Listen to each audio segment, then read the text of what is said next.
O investimento em digital já ultrapassou a TV em países como os Estados Unidos em 2015. No Brasil, a gente está longe ainda desse movimento acontecer. Todo mundo, sem exceção que está aqui nessa sala, não tem ideia do fenômeno sociocultural e econômico que é a internet.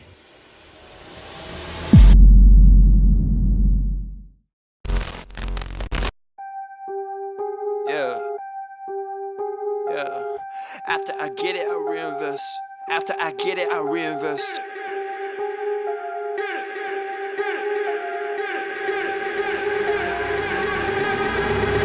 People wanna talk that talk in reality. You have not seen me in action. You think the come up comes overnight. You ain't behind the scenes. Trust me, these things don't just happen. No shade. Perfeito.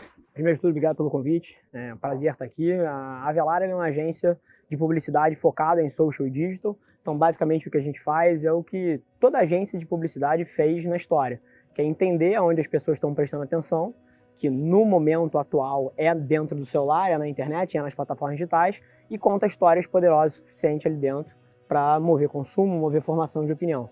E dentro da temática aqui do painel, uma coisa que eu acho bastante interessante, eventualmente, abrir para o pessoal, é que na era que a gente vive com as ferramentas de Big Data, inteligência artificial, processamento de linguagem, a gente passou um pouco de uma era na publicidade onde o qualitativo precisava ser micro. Então, para você pegar a opinião das pessoas de uma forma mais complexa, você fazia grupos de estudo, você testava as coisas dentro de grupos de controle e você estatisticamente entendia que aquilo ali representava a amostra, né? E hoje em dia a gente vive uma era onde existem ferramentas de inteligência artificial, existem formas de você fazer, onde você pode fazer qualitativamente o macro.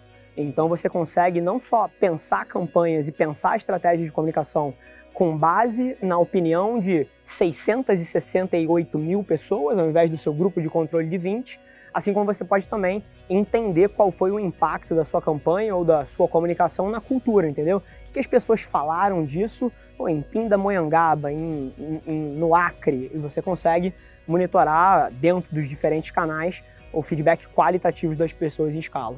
Lá na agência, a gente, por tratar com dados que estão abertos para todo mundo na maioria das vezes, né? A gente não está na ponta de experiência interna do cliente, dentro dos clientes, a gente consegue trabalhar com parceiros de tecnologia. Hoje em dia a gente tem N parceiros de tecnologia e até softwares que automatizam esse processo. E eu lembro até, assim, você está falando de 5, 6 anos atrás, a parte de análise de dados em várias das frentes que a gente toca no negócio, por exemplo, BI, métricas, análise de mídia. Se você volta 5, 6 anos atrás, tinha um papel muito intenso de organizar aqueles dados. Então, isso era uma realidade de qualquer negócio.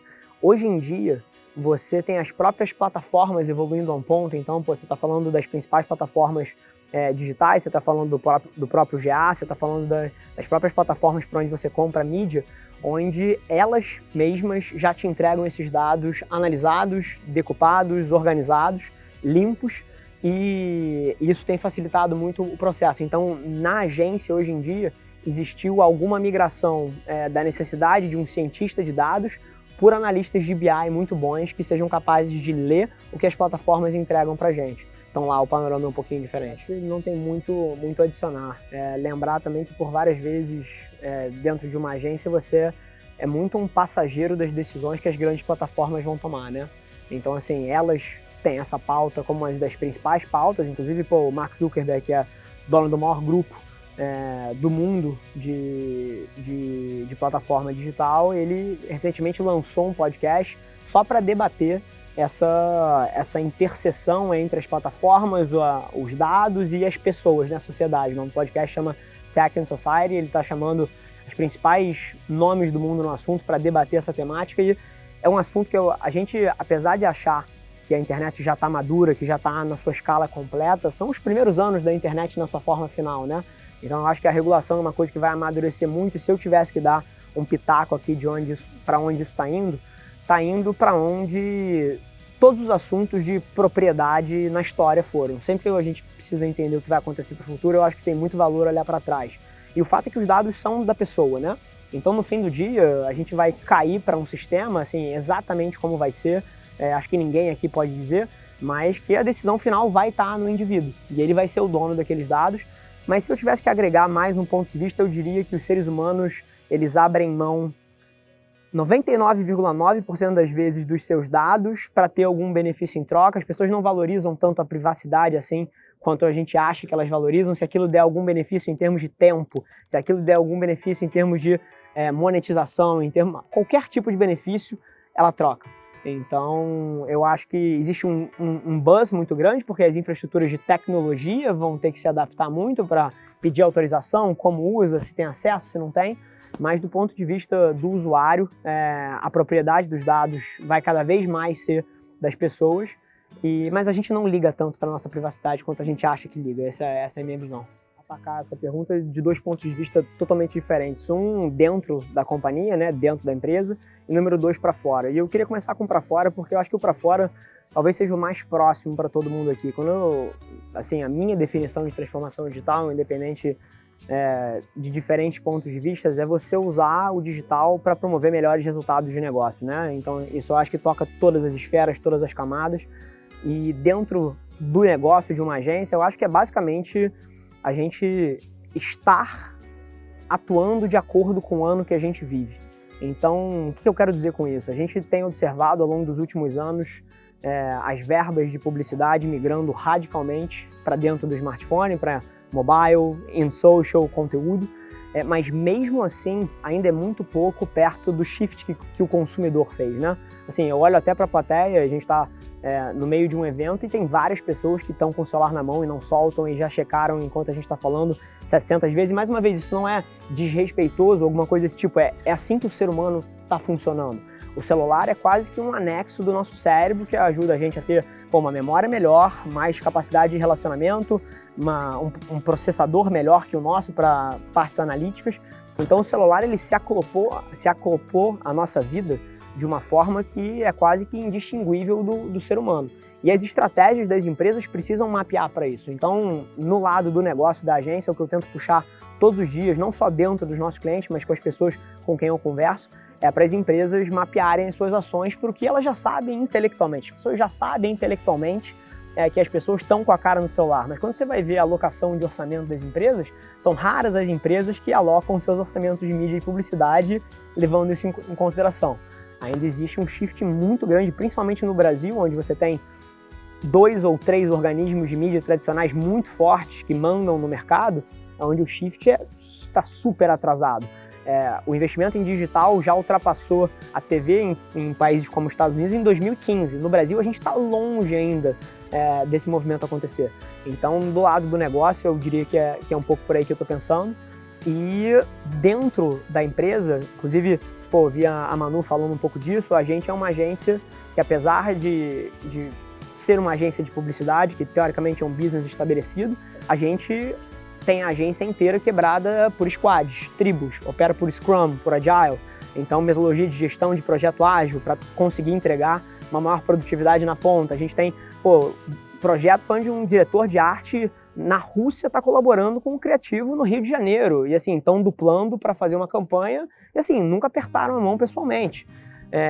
A gente tem um esquema de trabalho onde a agência está batendo aí a casa dos 80 funcionários atualmente, tem escritório no Rio e em São Paulo, e a gente não tem 80 cadeiras no escritório. A gente no Rio de Janeiro tem um escritório que deve dar para umas 45, 50 pessoas, em São Paulo tem um que deve dar para umas 10, 15. E se você chega no nosso escritório, que é aqui na Barra, no Rio de Janeiro, você vai ver 20 pessoas lá. Porque a gente trabalha, assim, a gente não conta ponto dos funcionários que entram. A gente define o sprint na semana anterior, as pessoas fazem aquilo aonde quer que elas estejam, contanto que elas entreguem as tasks que estão ali dentro, integrando muito mais vida e trabalho num ambiente digital. Então, é super interessante. Eu acho que o celular ele quebrou uma barreira que existia antigamente, que era você era uma pessoa dentro do trabalho, você saía daquela porta, você tinha outra vida, você era outro ser humano. E o celular integrou isso, porque você está no trabalho, você tem acesso aos seus amigos, você está num grupo de WhatsApp, você está checando o Instagram, você está consumindo informação de fora. Assim como também você está em casa e o trabalho te segue, você recebe um e-mail às 11h45 da noite que você precisa responder. Você tem um grupo de WhatsApp que você acorda às 5h30 da manhã e tem 17 pendências ali para você tratar. Então o trabalho e a vida eles se mesclaram e lá na agência a gente usa de ferramentas digitais para dar para as pessoas que trabalham com a gente a flexibilidade de operar esse novo ecossistema da forma que eles bem entendem, apoiados por sistemas, apoiados por software, mas dando autonomia baseada em metodologia para conseguir que isso não vire um caos, né? Eu acho que a transformação que a gente está falando aqui, ela é tão ampla dentro de uma companhia que a única forma de implantar ela com sucesso é através de cultura. Assim, ou você tem uma cultura que permite as pessoas errarem, tentarem, e como o Fonte falou, hoje em dia a gente tem um sistema que recompensa o cara que perde 1% de market share porque manteve o mix de mídia e pune o cara que, perdeu 3 num mês porque testou uma coisa nova, mas se você deixasse ele continuar testando, no próximo ele ganhava 8. Então, assim, a única forma de passar pelo momento eterno que a gente está, porque a gente está numa etapa de transformação digital agora, é uma constante, né? Então, assim, a gente vai a 3 meses daqui tem uma cara, a 9 meses daqui tem outra, a 18 meses daqui tem outra. Então, a única forma de continuar se adaptando é se isso estiver na cultura da companhia. E a cultura só vem de cima, steams from the top. Então, na minha visão, para você ter alguma chance de sobrevivência no mundo que a gente está entrando, ou você tem uma cultura que permite o risco controlado, que tem uma cabeça de MVP, como o Fonte falou, always beta, sempre testando, permitindo na agenda das pessoas espaço para que eles façam isso, né? Porque, se você quer inovar, mas no pool de trabalho que a pessoa tem, se ela abre um tempo para pensar fora da caixa, ela não entrega a meta, ela vai entregar a meta e não vai inovar. Sim, você precisa dar tempo para as pessoas para que elas possam criar iniciativas e dedicar a HH da empresa, que é um investimento em hora homem, para que elas possam pensar isso. E isso é cultura. Então, na minha visão, você pode ter focos isolados de inovação, por um gerente genial ali, um diretor que puxa isso, mas se a gente está falando de grandes companhias, ou isso vem de cima, ou isso não acontece. E aí, isso passa desde a burocracia para aprovar novos projetos, até a maneira como você trata um erro de alguém, até a forma que você contrata o tipo de profissional. Então, para mim, ou você ajeita pela ótica da cultura, você cria uma cultura corporativa que permita você transitar por essa fase que a gente está vivendo, ou você não tem chance.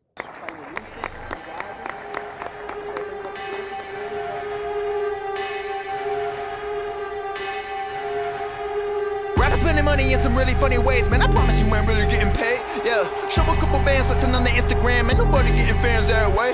Yeah, well, you really dumb if you spending all your funds on some clothes and your tape need work. Yeah, you ain't gonna stand if you ain't a businessman, man. I promise you the plan ain't gonna work. Yeah, rappers spending money in some really funny ways, man. I promise you ain't really getting paid. Yeah, show a couple bands flexing on the Instagram, and nobody getting fans that way.